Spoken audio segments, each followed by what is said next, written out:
Morjesta. Mä ajattelin, kun täällä on niin pirusti paarmoja täällä Urjalassa, että vois vähän kokeilla rakentaa paarma-ansaa, paarmapyydystä. Kattelin netistä vähän neuvoja ja koitan nyt vähän tehdä omanlaisen.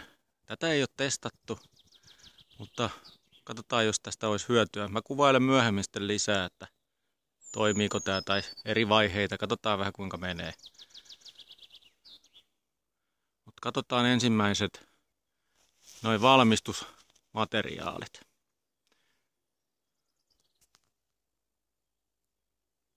Eli tässä meillä on kangasta. Tämmöistä aika tiheätä se täytyy olla tietenkin. Ja aika taipusaa. Meinaan niitata sen kiinni. Pallo. Ihan perinteinen jumppapallo Prismasta, joka on teipattu ympäri. Siihen tommonen kahva kiinni.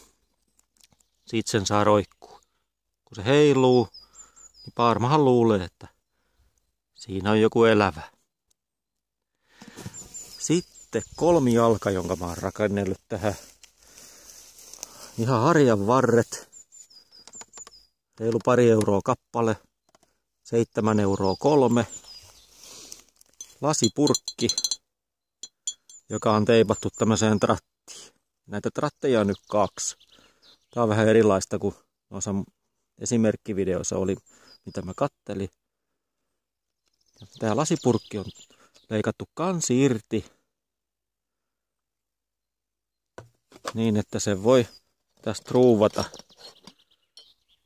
ja tyhjentää. Siellä on naula, jossa on toi lanka.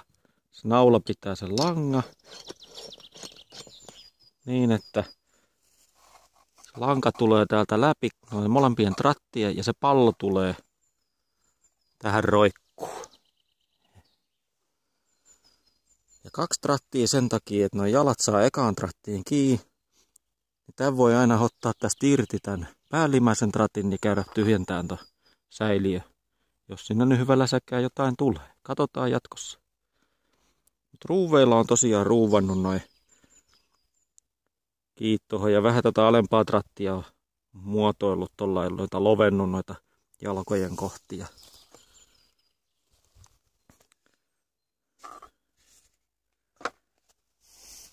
Varmaan vielä tähän täytyisi laittaa joku tuet, toi muovi kiinnikkeenä ei ole kauhean tukeva, se on aika pehmeätä. Mut katsotaan mitä syntyy.